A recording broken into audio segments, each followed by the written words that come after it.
오늘 작업에 들어가기 전에 뭐든지 원리가 중요하잖아요. 원리를 말씀을 드릴게요. 이게 지금 이게 보일러예요, 보일러. 보일러. 저희 거는 수관식 보일러거든요. 수관식 관류 보일러. 관류 보일러. 그리고 요거는 이제 보일러에서 이제 물이 공급될 거 아니에요. 물이 어떻게 공급되냐 하면 여기가 응축수 탱크예요. 응축수 탱크. 응축수 탱크는 물이 세 군데에서 들어와요. 여기 직수. 여기에 저기가 달려 있죠. 솔레노이드 밸브, 솔밸브. 뭐 이제 저수위가 떨어지면 여기에 이제 센서에 의해서 이제 수위가 떨어지면 센서에 의해서 신호를 받으면 솔밸브가 열려가지고 솔밸브가 열리면서 정수위 밸브가 열리겠죠. 그러면서 물이 공급되는 거예요. 그리고 요거는 뭐냐면 요거는 이제 보일러 쪽에서 와요. 보일러 쪽에서. 보일러 다 비슷비슷해요. 어느 시설이나 보일러 쪽에서 오는데 이게 어디서 오냐면 그 에너지 관리 기사 공부하시면 산업기사도 마찬가지로 공부하시면 이론에 다 나오는 것들이에요. 이게 이제 기수분리기가 말 그대로 증기 속에 수분이 있다는 거거든요. 그러면 이제 수분이 그 밑으로 가라앉을 거 아니에요. 그 물이 응축수로 다시 돌아오는 거예요. 그러면 1번 직수 들어왔죠. 2번 기수분리기에서 돌아왔죠. 그리고 또 3번 얘는 어디서 오느냐 하면 열교환기에서 와요. 열교환기. 우리가 증기를 쓰다 보면은 증기를 그냥 막바로 쓰는 게 아니잖아요. 열을 교환해 준단 말이에요. 열교환기가 그냥 이런 뜻이에요. 뭐 간단해요. 열이 들어가면 여기에 이제 증기가 들어가는 거예요. 증기가 어디서 왔냐? 여기 이제 헤더 열교환기 이쪽으로 가요. 그러면은 이게 이쪽으로 오는 거예요. 그리고 1번, 2번, 3번 있는데 뭐 1번은 그 일반적인 물을 쓸 때 사용할 때 열교환기 쪽으로 보내주는 것도 있고 뭐 다른 거는 목욕탕 같은 경우는 그러면 뭐 욕조에 물을 데펴주는 그 열교환기 쪽으로 보내주는 경우도 있고요. 뭐 이런 건 다른 용도로 보내준단 말이에요. 그러면 이 증기가 어디서 왔느냐? 이게 보일러에서 왔단 말이에요.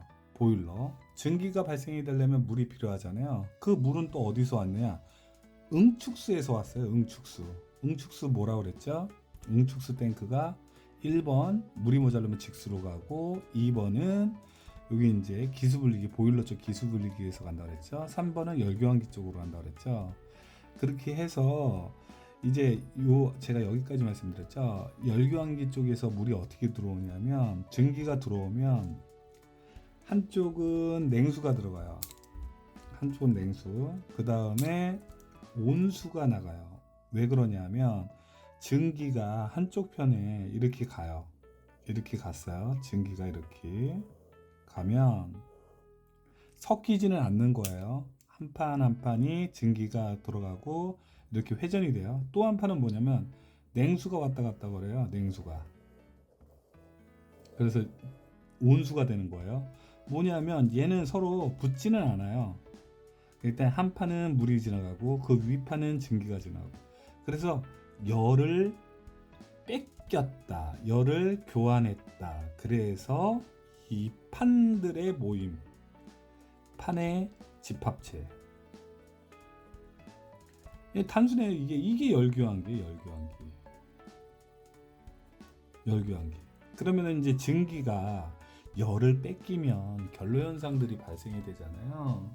그러면 이제 증기가 이제 응축이 된단 말이에요. 증기가 수분이 많은 증기가 응축이 되면 물로 변해요. 물로 변했죠. 그럼 물이 무거우니까 가라앉겠죠. 이런 식으로 가라앉는단 말이에요. 그러면 여기가 트랩이라고 그래. 그러니까 이제 물이 발생이 된 거를 이 안에서 트랩이 뭐 여기 증기하고 또 연결이 돼 있어가지고 밀어줘요. 이 압력에서 이 자체의 압력도 있고 따로 이렇게 증기를 또 뽑아가지고 트랩에 걸어주는 경우도 있어요. 그럼 얘 트랩에서 물을 어느 쪽으로 보내주냐면 응축수로 보내주는 거예요. 그래서 이 물들이 버려지지 않고 순환이 되는 거예요. 순환이. 어떻게 순환되냐? 처음엔 직수로 물이 들어갔죠. 그 다음에 펌프에 의해서 보일러가 수증기를 만들어서 헤더로 가서 다시 열교환기 쪽으로 증기가 보내져서 열을 뺏겨서 물이 바뀌어 가지고 이런 식으로 회전하는 거예요. 이런 식으로. 보일러 설비가 대부분 비슷해요. 열교환기 있고. 그래서 이제 그런데 이제 한 가지 보일러가 있을 경우는 이런 식으로 돌아가지만 저기들이 있어요. 지역 난방. 지역 난방. 지역 난방은 뭐냐면 보일러가 없어요. 보일러가. 왜 없냐? 지역 난방 공사가 그쪽에서 물을 떼줘요. 물을 떼주면 보일러 없이 물을 막바로 이쪽으로 보내주는 거예요. 이쪽으로. 물이 120도에서 뭐 한 160도인가 180도에 물을 보내줘요. 지역난방공사에서. 그러면 이제 이렇게 한 바퀴 돌면 열이 뺏겼을 거 아니에요. 그러니까 다시 회수해 가요. 이렇게 뜨거운 물 가져갔다가 다시 열 뺏긴 물을 다시 가져가요. 열량값에 따라서 열량값이 떨어졌잖아요. 열이 떨어졌으니까 그거를 측정해 가지고 부과를 해줘요. 아파트면은 뭐 단체 부과를 해주는 거죠. 그래서 그거를 부과를 해주면 뭐 관리사무소가 그걸 쪼개가지고 세대별로 다 나눠주는 거예요. 관리비로. 열량값에 의해서. 뭐 이거는 지역 난방이니까 우리는 보일러만 보는 거예요. 저희 설비 같은 경우는 보일러니까. 그렇게 해서 물이 회전이 되고, 그리고 이제 보일러 같은 경우는 이게 뭘로 도냐 하면 도시가스로 돌아요. 도시가스. 그러니까 도시가스에 불을 떼주면 이게 물이 들어갔죠. 수간 보일러는 여기는 송풍기고, 송풍기가 왜 있냐면은 이제 뜨거운 열을 발생해 주려면 산소를 그만큼 많이 보내줘야 되잖아요. 그럼 연소기 버너가 여기 있어요. 불을 막 떼주면 이 가운데에 따라서 수관들이 있어요. 그래서 수관 관류 보일러예요. 그래가지고 이 물이 공급됐죠. 그러면 수증기가 막 올라가요. 압력이 찬 증기가. 그러면 이 길로 따라가는 거예요. 어디로 가냐? 헤더. 그러면 여기 제가 아까 2번 보일러 기수분리기에서 물이 왔다고 그랬죠. 이게 이제 기수분리기예요. 그러면 증기는 헤더로 가고 물은 응축수 탱크로 가라는 얘기예요. 그래서 이렇게 연결이 됐단 말이에요. 이런 식으로. 그래서 여기도 뭐 이제 트랩이 있겠죠. 트랩에 의해서 밀려가야 되니까. 트랩이 있어서 밀려가야 되니까.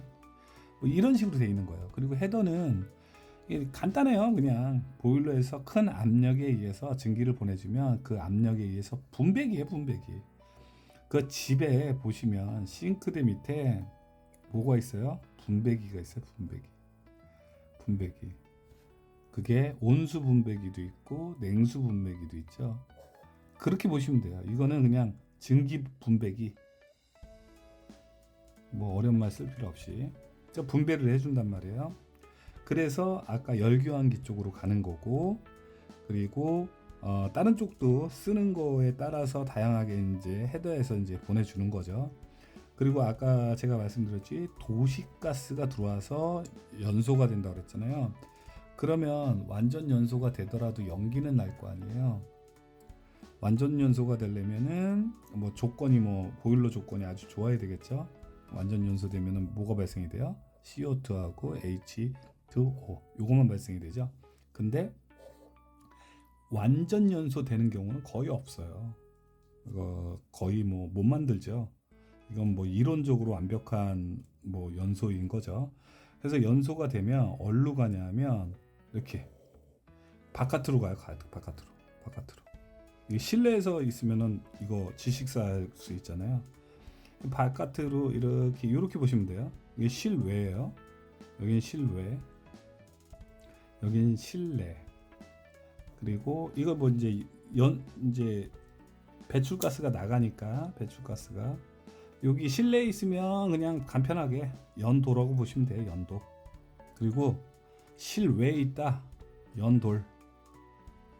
이렇게 생각하시면 돼요. 굴뚝. 이렇게 굴뚝. 이렇게 생각하시면 되고, 그래서 이제 연기가 발생이 되면 바깥으로 나간다 라고 생각하시면 돼요. 그리고 이제 뭐 1년에 한 번씩 배출 대기가스 농도 측정을 해요. 이게 왜 측정을 하냐면 이제 보일러 때문에 그래. 보일러에서 연소가 그만큼 효율이 좋으면서 연소가 잘 되는지 안 되는지 법적 기준에 맞춰서 가스가 나가는지, 그러니까는 뭐 이제 그런 측정을 하는 거고. 그리고 제가 이제 작업해야 할 게 뭐냐면 요거라는 거죠. 요거 이제 열교환기에서 아까 트랩에서 열교환된 증기가 물이 된다고 그랬잖아. 물. 근데 이 물이 어디로 간다고 그랬죠? 트랩에 의해서 응축수 탱크로 간다고 그랬죠. 응축수 탱크. 근데 이제 이 그 트랩에 의해서 응축수 탱크로 가는데 이 설비들이 바로 응축수 탱크가 옆에 있는 게 아니에요. 좀 떨어져 있거나 아니면 응축수 탱크 이 열교환기가 더 아래에 있거나 그런 경우들이 있어요. 그러면은 이 트랩이 그 물을 못 치고 올려줘요. 이렇게 올라가야 돼. 그러면 올려줄 때도 있는데 못 치고 올라갈 때가 있어요. 그러면 여기서 맴돌아요, 물이. 그래서 제가 지금 작업하려고 하는 게 뭐냐면 우리 설비에서 이걸 작업하려고 하는 거예요. 여기에 올라가지 못하는 물을 집수정을 만드는 거예요. 집수정을 만들어서 이 열교환기 열을 뺏긴 물이 이쪽에 들어오겠죠. 그러면 집수정에 그러면은 그 수중 펌프를 설치를 해서 센서를 달아서 이제 수위가 어느 정도 이 집수정이 수위가 어느 정도 되면 이 물이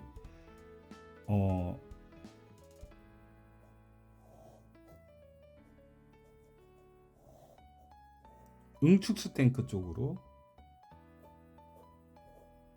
보내질 수 있게끔 배관하고, 그리고 여기에 제어 판넬 만들고, 그리고 요거 집수정은 서스로 만들 거예요. 그래가지고 이 집수정을 만들어 가지고 수중 펌프를 집어넣어서 센서에 의해서 어느 정도 이 물이 차오르면 이제 그쪽으로 보내주는 거죠. 그래서 배관에다가 뭘 만들 거냐면 뭐 이제 밸브는 뭐 유니온은 뭐 기본적으로 들어가겠죠. 분해 고장나면 분해해야 되니까. 여기다가 뭐 해야 될까요? 계량기를 달 거예요. 계량기. 그래가지고 우리가 여기에 맴도는 물을 어느 정도 들어왔는지 확인하고 응축수로 어느 정도 들어가는지 요거를 측정을 하려고 그래요. 그래서 저희가 요거를 작업을 들어가기 위해서 이런 원리를 설명해 드렸습니다. 열교환기 쪽에서 생산되는 물이 있어요. 빠져나오는 수증기가 열교환에 의해서 응축수로 바뀌거든요. 거기에 여기 노란띠, 까만띠로 된 배관에서 물이 나오는데 이 물을 여기 세수통을 만들어가 제작을 했어요. 이 세수통을 제작을 해가지고 여기에다가 물을 받아가지고 다시 이 응축수 탱크로 보낼 거예요. 리사이클 시키기 위해서 이거를 이제 펌프를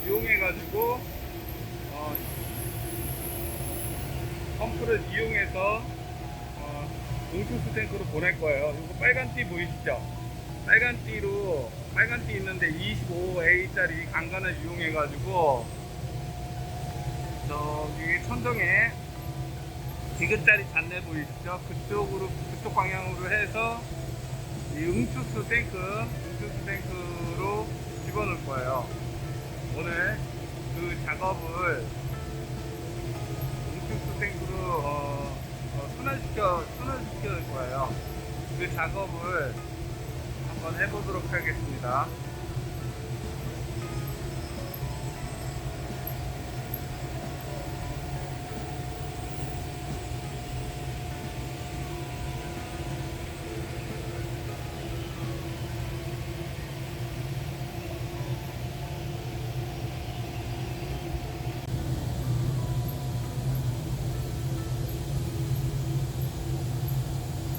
배관이 25배관이 이쪽으로 지나갈 거예요.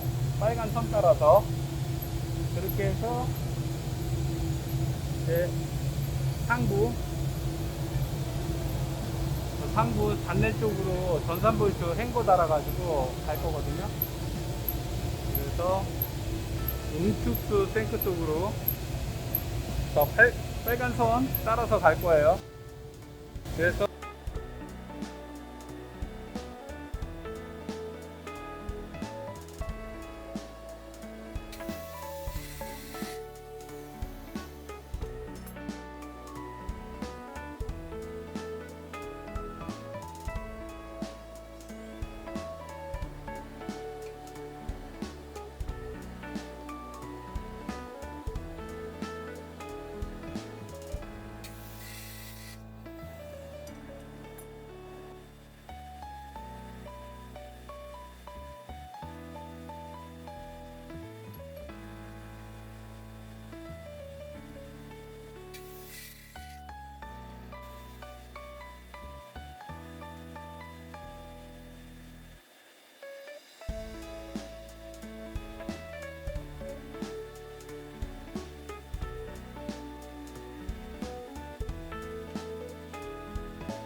탱크 위인데요.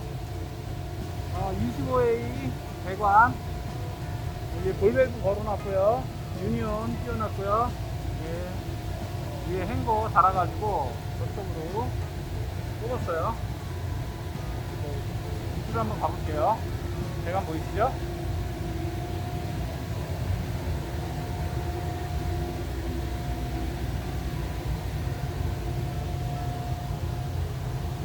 여기 행거 하나 더 달았고요. 행거 달았고요. 이제 배관 쭉 밑으로 열교환기 쪽 아래로 쭉 내려오면 네, 엘보 껴놨죠. 그 다음에 유니온, 그 다음에 체크밸브, 계량기, 그리고 유니온, 그리고 장립불, 그리고 여기가 집수정은 배관이 32A예요. 그래서 부싱 달아가지고 25짜리로 바꿔줄 거예요. 네, 오늘은 작업을 여기까지 할 거고요. 다음에는 제어 판넬 달고, 배관만 여기다가 설치하고, 고정 브라켓 유볼트로 해가지고 고정시킬 거예요. 이상으로 오늘은 여기까지 작업을 하겠습니다. 한 3분의 2는 한 것 같아요. 다음 시간에 마무리 짓는 걸로 하겠습니다.